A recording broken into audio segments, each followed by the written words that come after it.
So hi everyone, welcome to my channel. So உங்களுக்கு வந்து பார்த்திங்கன்னா இதுதான் last week of the NEET preparation for the NEET 2024. ஸோ உங்களுக்கு May 5 நடக்க போகுது இல்லையா? ஸோ மேபி நீங்கள் இந்த வியூவர்ஸ் வந்து பார்த்திங்கன்னா நல்ல மார்க் வாங்குகிற பர்சன்ஸும் பார்க்கலாம், இல்லை கம்மியாக தான் மார்க் வருதுன்ற பர்சன்ஸும் பார்க்கலாம். ஸோ நல்ல மார்க் வருதுன்னு சொல்லிட்டு கடைசி வாரம் நம்ம நல்லா பண்ணிடுவோம் அப்படின்ட்டு விட்டுறாதீங்க. அதே மாதிரி நல்லா மார்க் வரல, எனக்கு சரியான அந்த கட் ஆஃப்க்கு வரல அப்படின்னு சொல்லிட்டு அப்பையும் நீங்கள் லூஸ் பண்ணாதீங்க உங்கள் ஹோப்பை. So there are chances that இந்த ஒரு வாரத்திலே உங்களால் 50 மார்க் கிட்ட இன்க்ரீஸ் பண்ணுறதுக்கு சான்சஸ் ஆர் தேர். சரி, ரொம்ப 50 மார்க்குன்னு சொல்ல வேணாம், there are chances that at least ஒரு 30 to 35 மார்க்ஸ் வந்து இன்க்ரீஸ் ஆகிறதுக்கு ரொம்ப சான்சஸ் இருக்குது. ஸோ அதனால் don't lose your hope. At the same time B focused. உங்களுக்கு வேறு எந்த சிந்தனையும் வரக்கூடாது.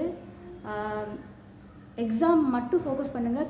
இவ்வளோ நாளாக தாக்கு பிடிச்சிட்டிங்க, எக்ஸாம் போகிற வரைக்கும் அந்த அதே மைண்டை வந்து அதே மைண்டை போங்க.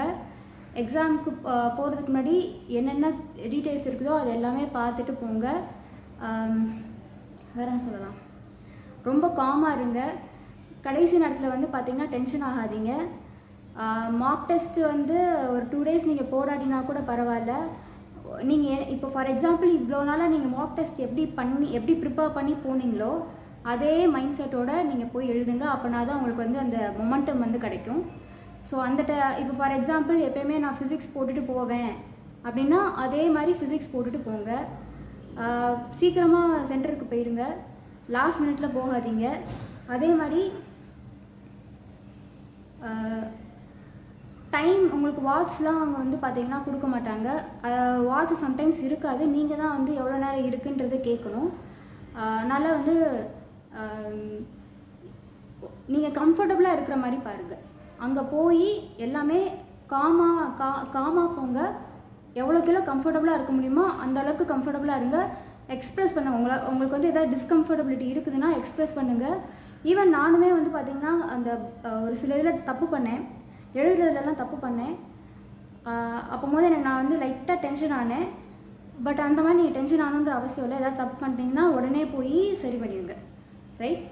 So all the best for you need exam. And this is the last ஒரு மொமெண்ட் நீங்கள் கொடுக்க வேண்டியது. இதை வந்து லூஸ் பண்ணிடாதீங்க. இந்த லாஸ்ட் இது வந்து ஓகே நான் இவ்வளோ வந்துட்டேன், இவ்வளோ வரலன்ற சொல்லிட்டு அதுலேயும் ஹோப் லூஸ் பண்ணிடாதீங்க. இவ்வளோ வந்துட்டேன்னு சொல்லிவிட்டு அதுலேயும் நீங்கள் அப்படியே லெத்தாஜிக்காக இருந்துடாதீங்க. கடைசி வரைக்கும் எவ்வளோ முடியுமோ தாக்கு பிடிச்சி போங்க, ரைட்? காமாக இருங்க, கூலாக இருங்க. வேறு எதுலேயும் டிஸ்ட்ராக்ட் ஆகாதீங்க. இதில் மட்டும் ஃபோக்கஸ் பண்ணுங்கள். So thank you.